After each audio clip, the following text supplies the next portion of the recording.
Hello, everybody, and welcome back to Bumbershoot, where we're covering life's chaos with humor and heart. Say hello to Rhonda and Tracy. Hello.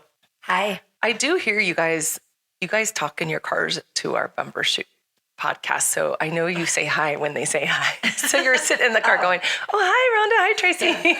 Hi. No, I've had friends say that, like, they're yelling at me. They're saying, oh, yeah, I remember that. So apparently it's interactive when you're in your car. I love Yes. All right. And we have a special guest for you guys today. We're going to introduce him as soon as we get through our little weekend recap. Oh, yeah. So how was your weekend? It was great. It was Good. eventful. It was Yes. busy. Mine It was busy, full. yes. But I know what we all did last night. We all went to a fundraiser, a poker tournament, blackjack fundraising night for TV baseball. So much fun. And we had a group of so how fun. many of us? Like 10? Yeah. 10 of Yeah. us. Yeah. We had a blast. 10. I think we were a third of the Yeah, we the whole party. Yes. Played a lot of blackjack. We were also the loudest. We were the loudest. We had so much fun playing back. We love to be I loud. started with poker in the poker tournament, and then I had FOMO at your blackjack table. Yeah. So I was like, I'm out of here.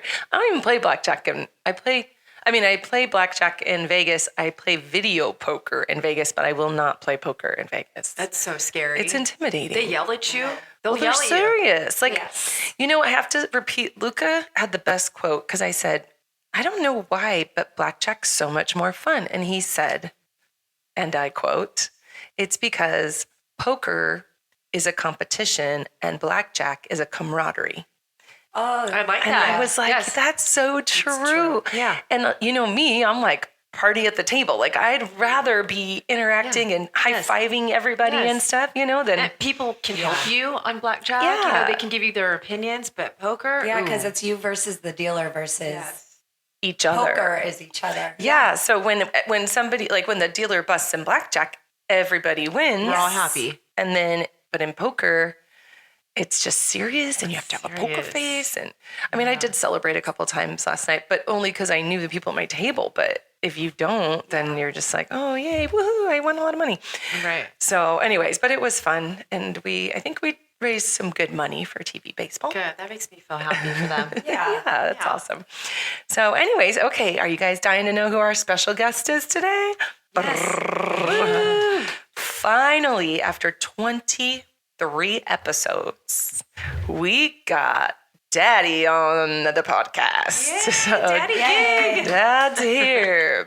AKA Gig, Lorenzo Lawrence. We like to say the Gigolo. He gets mad. We already talked about everything, Dad. So, but yeah, welcome.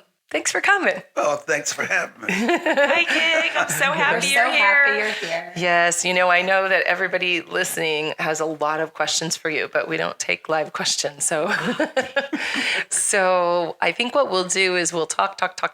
And then if anyone wants to reach out via email at cjcharityjane@gmail.com or on our Bumbershoot Charity Instagram, and you have questions, we'll have Dad back on for a question answer segment because after all, it is 86 years of life that I'm sharing with you. that he shared. Yeah. Well, and that's the thing. I was like, he needs his own podcast because really we can't, that's a whole nother thing to go over Dad's life. But we're going to shorten it to the 51 year, almost 2 years of with me. But I do want to touch on like kind of how you came to be in a nutshell, who you are today. And so we're going to go back to your childhood and just kind of give us a summary of like your early beginnings and what you remember. Like, let's say from as far back as you can remember to like middle school, and then we'll graduate you to the next phase.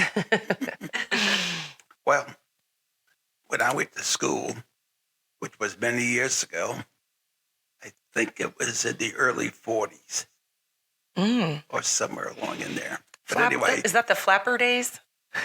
the what? No, that's the 20s. Flapper era? Isn't Oh, it? what's the 40s era? It's like the 40s was a lot of like jazz music. oh, okay. Is it like Um, Grease style or is that? I don't know, Dad. What was the style and music? So jazz. What else? Like, I feel like Well, maybe the war it theme. was the beginning of rock and roll. Oh, okay. Oh, that's fun. and rhythm and blues. Cool. And was it like the war era where everything was really fitted and kind of like military style?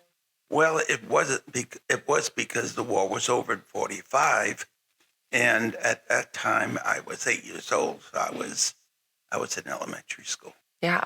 So you grew up, you were born in Rhode Island and grew up on Federal Hill as a kid. Yes, I did. We touched on that. And we have to give a shout out to our cousin Bobo, who is now with Jesus. Yeah, but he had a little Italian corner in Federal Hill up until the day he crossed the bridge. Yeah. And Rest so in he was peace, a fun Bobo. one. Yes. That was Thursday of this week. Yeah, cousin Yeah. Bobo. He's a legacy. Yeah, yes. He's a legacy. He was very special to me as a cousin. He had a hell of a reputation. A hell of a don't mess with me reputation. Yeah. So, but everybody knew him, and people who really knew him loved him. Well, and can we just detour for a split second? Because this is kind of a funny story. So, Dad, I'm going to be kind of vague for the sake of how we have to do things on the podcast. But Dad used to tell me stories about cousin Bobo long before I ever met him. He used to tell all of us. And cousin Bobo was a tough guy on the hill, let's just say. And so all the stories that he would tell us, we had this vision in our heads of cousin Bobo, this image of this giant, like Guido Italian, muscular, 10-foot tall man with like the gold chains and all the things. The slick back hair. Slick back hair, all the things. Yeah.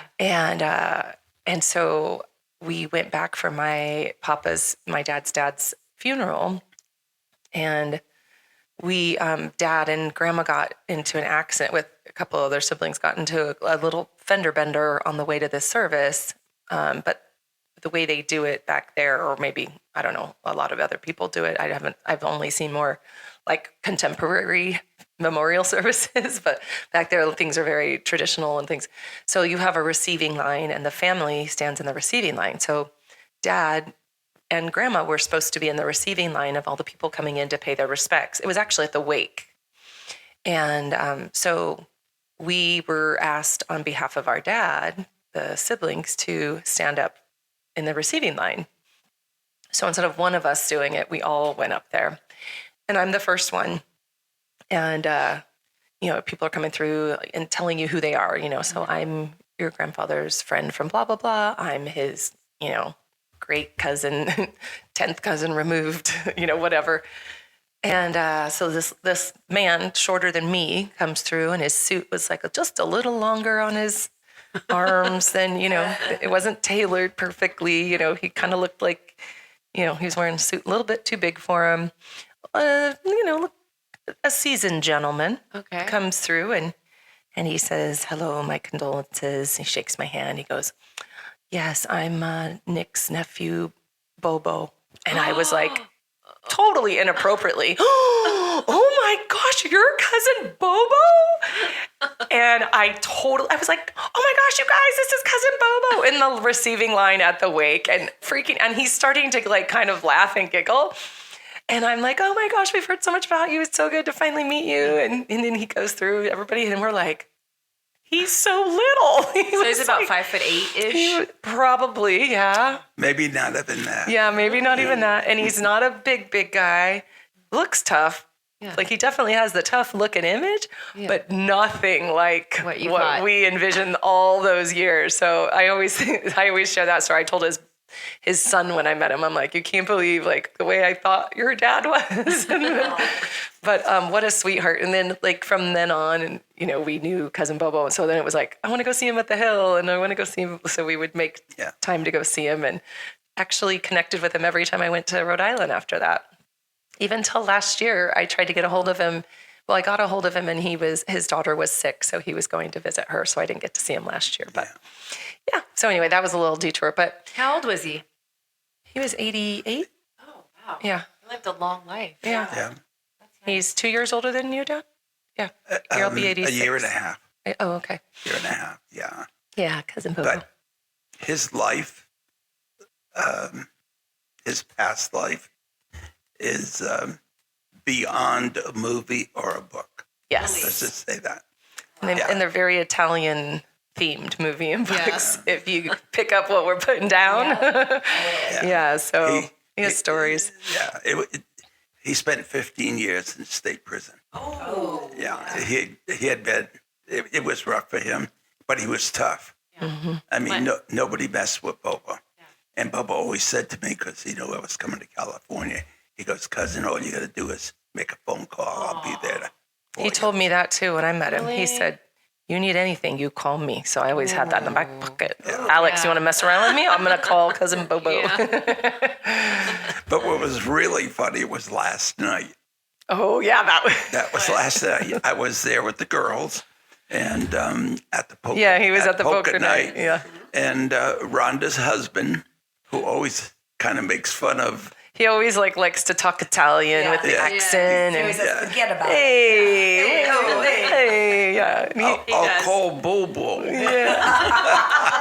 Yeah, so that what was funny was Dad's across the blackjack table from us, and Joe's in the corner, like baby in the corner, like we had more players than we had spots, so Joe graciously took the side table corner, and so at a certain point he was like, oh, he got a bad hand or whatever, and he goes, I'm gonna have to call Cousin Bobo, and I looked up at Joe and I was like, No. oh, he passed away a couple days ago. And Joe's like, no, oh my gosh, I'm so sorry. I'm like, it's okay. And then Dad goes, he'd like to know that you were thinking of him. Yeah, he would.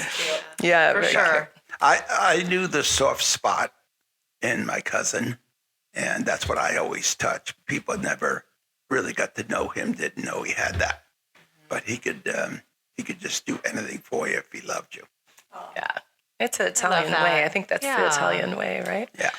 Yeah. So anyway, as a kid growing up on Federal Hill, all Italians, what did you play in the street with sticks and Oh my gosh. what was your jacks? childhood like? Yeah, jacks. Like drop the ball. Did they have jump ropes back then?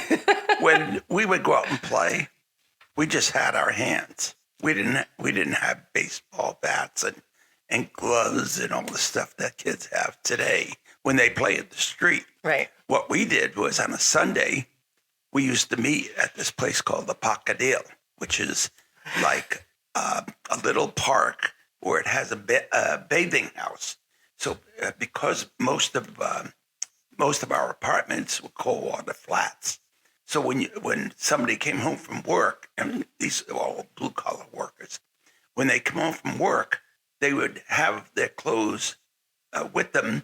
They go in, take a bath, put the clean clothes on, and take the dirty clothes home. So that's what the Pacadillo was. But it had park benches. The old Italians would be sitting there and talking about, the old country and all that. So we would meet there on a Sunday, and we would take the Sunday newspaper because it was thicker, because there was more more to it. Sorry, guys. And It was on micro. Pause, please. one of us is clumsy. Sorry, that was me because I'm trying to do little video footage and I'm not used to doing that. So I knocked my mic off. Sorry, everybody. Hope your ears are okay. So what we would do was take the newspaper, we'd roll it up, and then tie it with the string. That was our football. Oh, okay. So we played football with the rolled up Sunday newspaper. Oh my gosh. That's then- pretty cool. It's resourceful. Yeah. So resourceful. Did you guys play kick the can? That was one of our funnest games. Yeah. Kick the game. Yeah. We played that.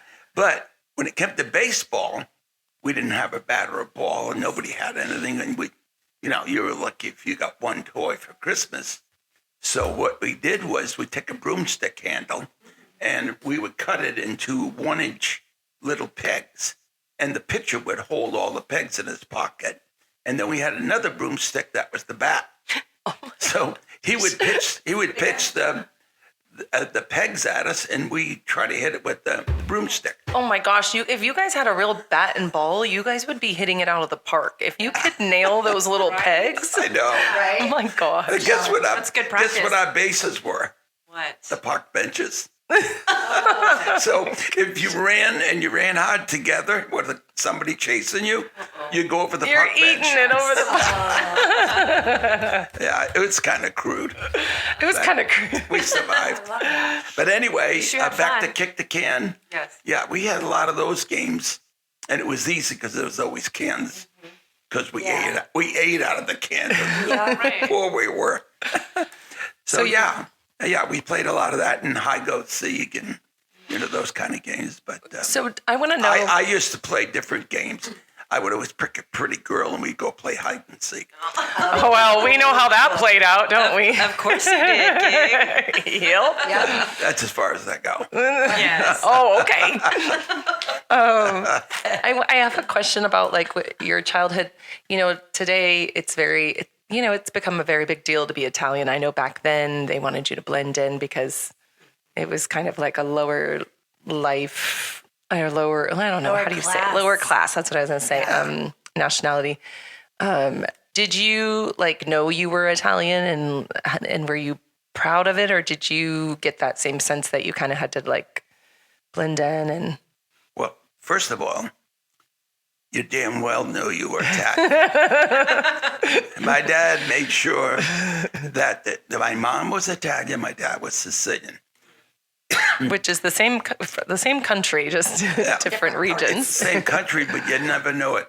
Yeah, you wouldn't. My dad was total Sicilian, and many times when he would have a disagreement with my mom, he would say, "Oh yeah, well you Italians," and it was always a divide in our house.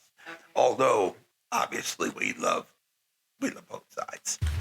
But what was the question again? Well, no, I was going to say Papa was the proudest Sicilian who never went to Sicily. No. we used to say that. I know. he was born in Ohio. Oh, he was. That's what I was going to But ask. he couldn't. There's never been a more proud Sicilian. I mean, not even my husband is like my papa. My papa was like, if I would say, he overheard me say, "Oh, yeah, I'm half Italian," he'd be like, "Nope, you're a quarter Sicilian, a quarter Italian." I'm like, Oh, that's funny. "Isn't it all Italy, Papa?" He was very proud. But I was asking, did you feel like you had to blend in, or that you couldn't, even if you were proud to be Italian, was there times that you kind of hid it, or I don't know, did you have pizza and lasagna in your school bag? How Italian was this? No, let me tell you about my school bag. It kind of reminds me of on the tennis channel when they stop one of the players and they go, "What's in your bag?" Oh yeah. And they get the whole programs on what they have in their bag. Anyway, my lunch bag, I used to hide it because it was so big. I had a half a loaf of Italian bread. My mother would make me a sandwich so big it would sink the Titanic. And I was so embarrassed to eat it that I've learned, and I do it very well now when I'm in my car and I don't want to dirty my car. I eat out of the bag. Yes, Yeah. I've seen you do that several times.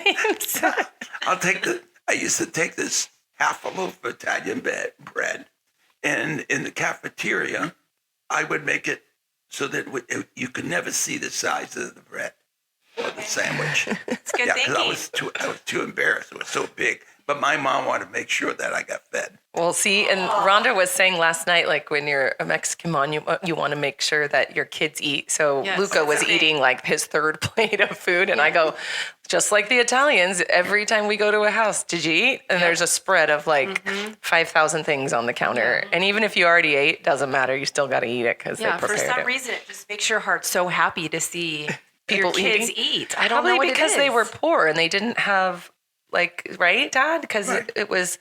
If you're eating, then Your tummy's well. full. Yeah, They're right. good and happy. The one thing that we all could afford was food. That was one thing my dad was very proud of, was that he could feed his family, even if he couldn't afford other things. We couldn't afford clothes and shoes. Now I used to at Easter time, I got a new set of clothes that you only got it once a year. Christmas was toys, Easter was clothes. So I got a set of clothes and a new pair of shoes. So now my other pair of shoes that I used to wear on Sundays becomes my school shoes, and my new shoes I just got for Easter this year becomes my Sunday shoes. How does your feet fit in those for a whole nother year? It doesn't matter. You Well, crab it them didn't in. stump your feet's growth because you have No, big I'm feet. a size 12, Yeah, exactly. and I'm only You're 5'7". Yeah, you're 5'7", 12 shoe. So it definitely didn't stunt your foot growth at all. But No, but let me tell you, it's been many times when the flap of my sole of my shoe separated from the rest of the shoe, and we used tape to keep it going until Easter. can I just tell you that happened to me in Vegas? The whole wedge fell off my entire shoe. So it You're- still happens today. You're reliving my life. I guess so. Except for I was walking in Vegas in a What'd you casino. do? I went to go to a restaurant. I had put them away for years and pulled them out and forgot why I put them away because I needed to go to a cobbler. Totally forgot. Packed them as my only go out shoes that night. No. And I put them on. I was like, oh, the bottom's flapping. And that's what I thought it was, just the sole. But it was a full wedge shoe. And I said, Angela, look at my shoe. Look at it flapping. It's like a flip flop. And I went to take the third step. My whole wedge detached. No. And it was like 3-inch difference. Like my God, then I'm yeah. walking like this. It was the little 5 foot tall because everybody left me and went into the restaurant. The way to solve that is just walk in the curb.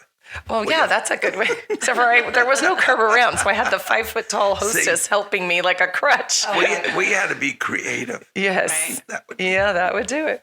Anyway, so okay, so your elementary school, did you play any sports? Yes, I played. Well, you can graduate into high school, like your childhood. Did you play sports when you were a kid?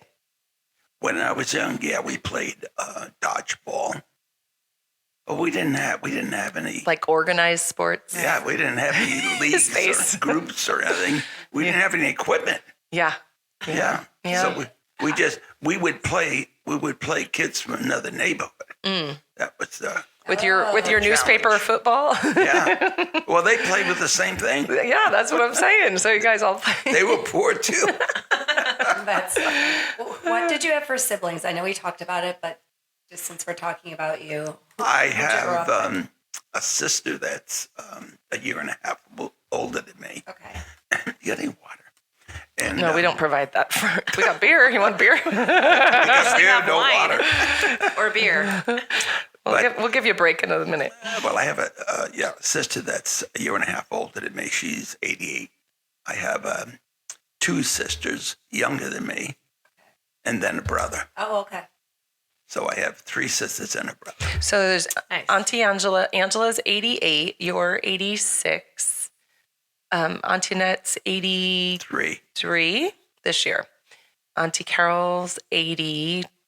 Will be 81 this year, and Uncle Tom will be 80 this year. will be 80. We'll all be in our 80s. No, Uncle Tom will be 80 next year. He just turned 79. 79 in January 2nd. I think. 2nd. Yeah, so he'll be 80 right after the new year. Right. Yeah. So, and when you have an anniversary party or a birthday, a grandioso one, what do they call it back there? Say it They again. call it when they have a big Oh, event. they have a big time. It's the time. Everything is a that's time. It's a time. So Uncle Tom's going to have a time next year. I've never heard that. That's funny. Either. so We've funny. made fun of, like lovingly fun of all the East Coast things because we grew up, we're California girls. Yeah. Me and my 3 sisters that grew up together, Cami, Nicole, Brandy, and I. All the things about back east like that we love and are funny and different. We've always joked about forever, and they even laugh about it with us when we. The time. Oh yeah, and then they start going. Oh yeah, the time. The time. I grew up in New York. I lived there for my first 27 years. I've never heard that, Oh really? but I love it. Could be a Rhode Island thing. Maybe. Yeah. Tracy, can you get closer to the mic? Because I'm going to hear Yes. complaints that they can't hear I'm Tracy. losing my voice. I got to only get a chance to tell a story about my grandfather, what he called the bathroom. Go ahead. That's a funny one. Go ahead. Yeah. Yeah. My grandfather had been here 50 years, and he still spoke broken English, what we call broken English. And Really broken. yeah, really broken. Dad, don't turn your head when you talk because the mic. Okay.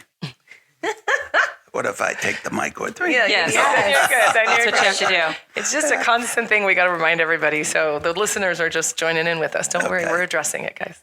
Well, I didn't want anybody to think it's just me and Rhonda in the room. That's so. true. I know. You got to look around. Looking at me now. Anyway, my grandfather, who couldn't speak English very well, he would always say if he was going to the bathroom that he was going to the bacaus. Now, we picked it up, and you got to remember we were poor, so these houses didn't have everything that you have today. Was that back So house? Including a bathroom. Did you say back house? Huh? Did you say back house? He said bacaus. Bacaus. Bacaus. Well, for years, Bacaus? we thought the word for in Italian for the bathroom was the bacaus. Oh. And I meet my son-in-law, Charity's husband, and at one point said, I'm going to the bacaus. And he said, what's the bacaus? And then he started making fun of me. He said, That's not an Italian. there's no such word as the bacaus. And of course, he's talking about my grandfather. That's my grandfather told me that bathroom was the bacaus. Well, come to find out, my grandfather was actually saying the back house. And it was because it was basically an outdoor, like a porta potty Yeah, it in was their a porta backyard. potty. We always had it in the backyard. We figured it out because Dad started explaining where they went to the bathroom. So we figured it out. It was like, oh, they're saying the back house. And we laughed so much when he realized that. That's awesome. The back house. Well, and there's a lot of things that like Dad says from the East Coast, like slang, that is very different. So the Italian words that I learned or heard, they were not necessarily the right or the proper pronunciation, I'll say. Right. That always Because, yeah. happens. Yeah. My grandfather never swore, but if he hit his hand with the hammer, he would say, "Mannaggia sei letra." One more Well, time. it sounds like you're swearing, Yeah. but it actually means the Dawn electric chair because it kills people. So he was saying don it to the electric chair. That was his way of swearing. And what do you say? Because I've already shared it, but what do you say when you get hurt? Because you don't swear either.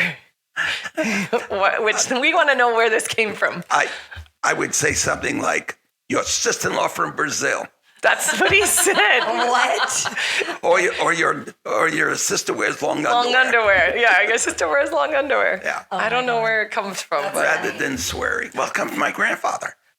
but you came up with your own. Well, Terms. I figured I had to be like my grandpa. Oh my gosh, so funny. All right, and then you played football when you were like high school, didn't you? I didn't go to high school. Oh yeah, that's right. But when did you play football? I played football. It was a double A football league As an adult? as an adult. Oh, okay. Really? Cool. And you didn't go to It was the first time I had equipment. when you were older. Why didn't you go to high school? Tell us about that. Well, no one ever detected that I had dyslexia. So I see everything either backwards or anybody who knows Jumbled. about dyslexia. Very difficult. And Very. back in them days, the teachers didn't catch it. So they just thought I couldn't read and I didn't know my numbers, which is not true because I'm actually very good with math. He's a numbers guy. Yeah, I'm a numbers guy. But if you show me numbers and when I look at it, it doesn't look like it would if you looked at it. Right. Matter of fact, when I was an auctioneer, I had my clerk would have to tell me, like if the paddle was like 359 and I thought it was 953. So I would see things backwards. So rather than see it backwards, I would say sold and she would yell out the number. You remember the Oh, wow. Yeah. So anyway, I always had to compensate for it. But when I was younger, they never recognized that was my problem. So I just, they would put me back grades. And by the time I was going to junior high school, I was in the 8th grade. I had turned You were 25 or no, but I was 16, and it was that's- shortly after that I joined the army. Yeah, but also Papa made you work, didn't he? Yeah, he took me out of school because he figured, he's going to teach me to be a butcher. So we had a market, a little supermarket in Oakland Beach, and we didn't get that water break. It's coming. It's coming. We're gonna do part 2 soon. So where was I? You had the market and the butcher. Oh yeah. So he took me out of school, figuring I wasn't doing very well anyway. At what age or what level? Was it middle school?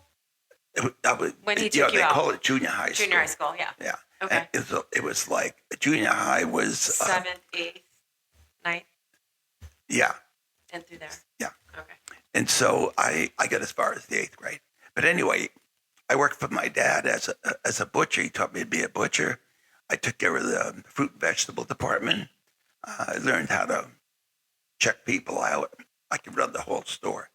Coming in handy today. Yeah. I know. Full circle moment. That's right. So yeah, it was just good experience, but it didn't require me to have the challenges I was having in studying at school, because I was working for my dad.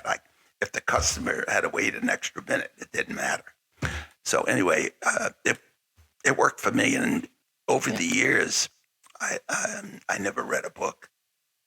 I didn't even write my own, or I get Christmas cards and I'd have my kids read them to me. Mm-hmm. Yeah, but then He reads now. yeah, but now I actually have read a book. Nice. Yeah, Yay! so I'm Love pretty that. proud of myself. Overcoming. Yeah. I love that. Perseverance right Yeah. there. Yeah, And that's a common thing.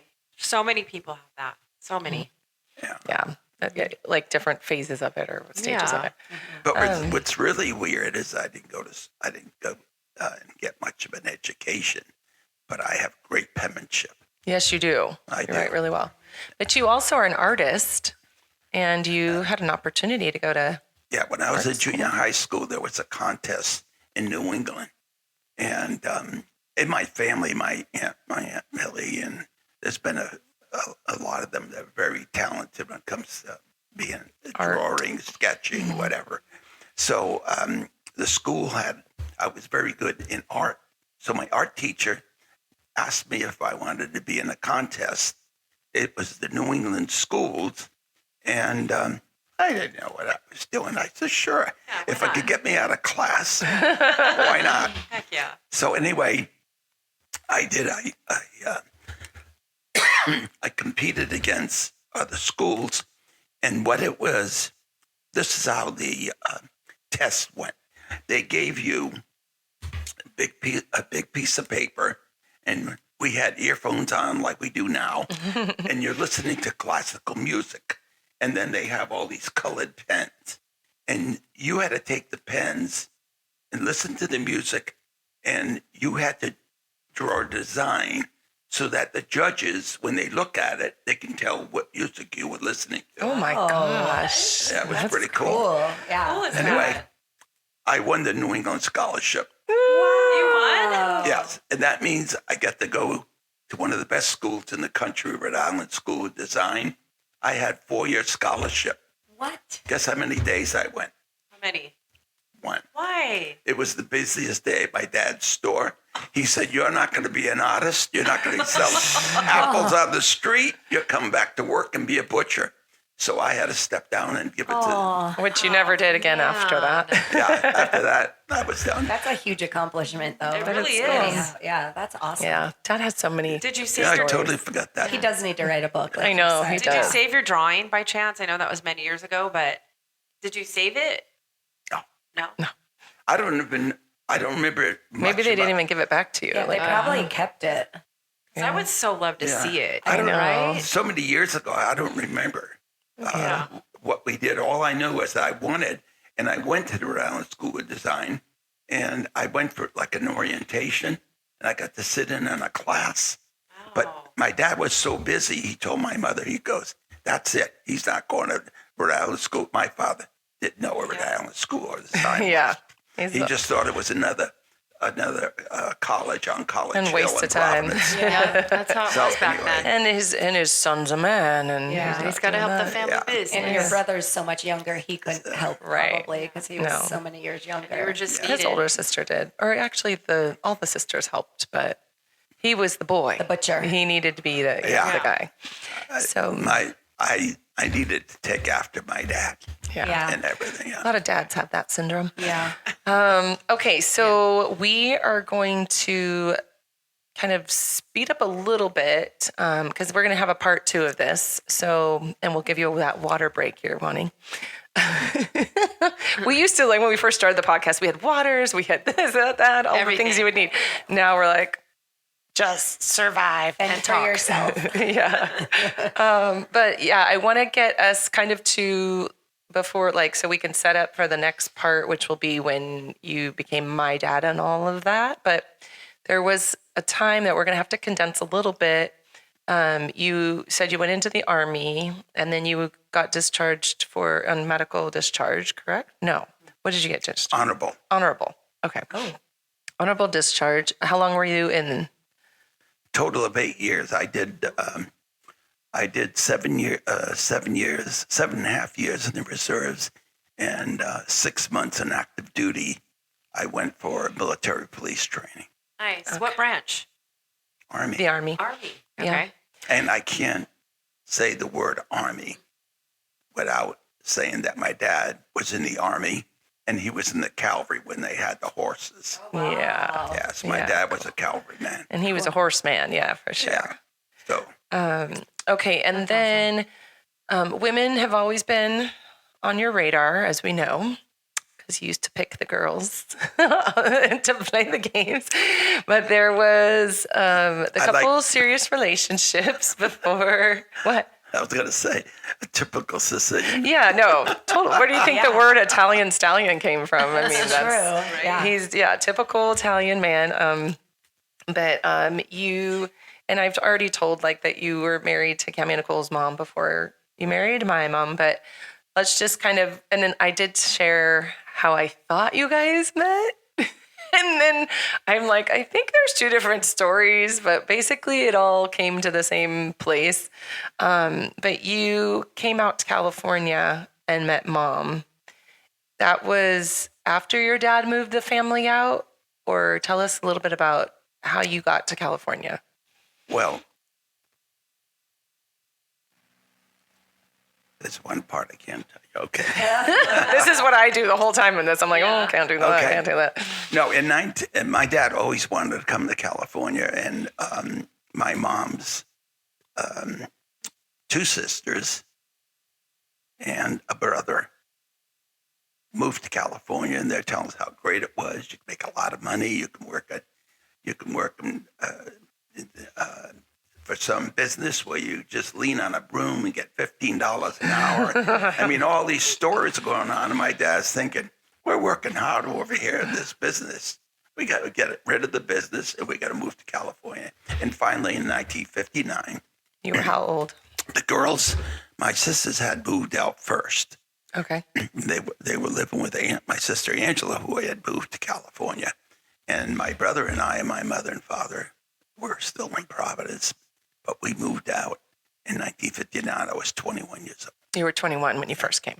Okay. And then you didn't stay long, or you stayed long? I know Papa didn't stay long. I It know was it. not what he thought it was. Well, You didn't like it? You were just saying I yesterday. mentioned What that were you last saying? night. Yeah, you just I said mentioned that. that last night because my dad was a horseman. He wanted a ranch in Southern California, and when he came, he obviously went where my family was living, and that was Garden Grove, California, with all the stinky cows and farms. And no, my dad didn't like it at all. So he packed up and went back home. And then eventually we all moved back home. And I stayed there until 1965. And always in my mind, I knew I was going back to California. So one night I packed my van and I took off. It was 11 o'clock at night. It was a blizzard. Jeez. So cold. And December. you're like, I'm not leaving a second too soon. I couldn't get out of there fast enough. Anyway, I was headed to California, and my mom was so broken up about it because I bet. I'm my mom's favorite. Yeah. I mean, you shouldn't say that out loud, but I'm gonna say because it's true. It is what it is, How right? did If you it know how to wasn't- get there? If it wasn't for my mom, my dad would have killed me a long time ago. she protected it. No, my mom always covered for me. Anyway, she was upset, and he said, "Oh, he'll be back in 6 months." Well, 60 years later. I'm Yeah, still here. exactly. Dad, how many times have you been driven back and forth across? 13. Yeah, 13 times. Wow. Almoys, almost always alone. Yeah, a lot of times. No. And then there's one more story I want to tell before we wrap up this segment. And that was you surfed. You learned to surf in California and you became an avid surfer. Yeah. But then you went back to Rhode Island and tried to surf there. So kind of Yeah, tell what us that happened little. was in 1959, I learned how to surf. And I just assumed everybody surfed. So I brought a board back to Rhode Island. And when I put the board in the water and I went out to surf at Narragansett Beach, and the police showed up. And they told me I had to get out of the water. And because I thought it was kind of ridiculous what they were doing, they said, there's a city ordinance against anything that's not powered by sail or motor. So obviously the surfboard was not. It's powered by man. So they took my surfboard and I had to go to court. And anyway, I wound up selling surfboards on the East Coast because when I went back to California in 65, I hooked up with a lot of the big name surfers. Yeah. I surfed with all the guys from Hobie's Surf Shop. David Nueva, who was from Hawaii, he was the first one to hang 10 on a surfboard. Oh, wow. I surfed with the Fletcher brothers. So these are all famous surfers of that time. And so anyway, I started the Narragansett Surfing Association. Wait, but they started letting people surf eventually? Eventually they did. Okay. So I started the first surf club on the East Coast. Cool. So smart. Yeah, that's cool. All right. Well, folks, that's not all. There's more from Gig Daddy-O. And we're going to get to him having his family and all the things. Yeah. We're trying to nutshell this 86 years. It's a lot. I mean, I keep thinking of stories. I'm like, oh no, yeah, we're trying to keep it. But yeah, don't worry. We'll have him on a few more times, but we'll for sure have him on next week. So we're going to wrap it up today. Thank you, Dad, for joining us. And we're going to give you the water that you've been, Yes, please. you've been drowning for. Thank you, girls. Thank you, girls, Right, for thank having you, me. Gig. Thank you guys for listening. Make sure you follow and download, subscribe. We'll be back next week with Bumbershoot, covering life's chaos with humor and heart. Bye. Bye.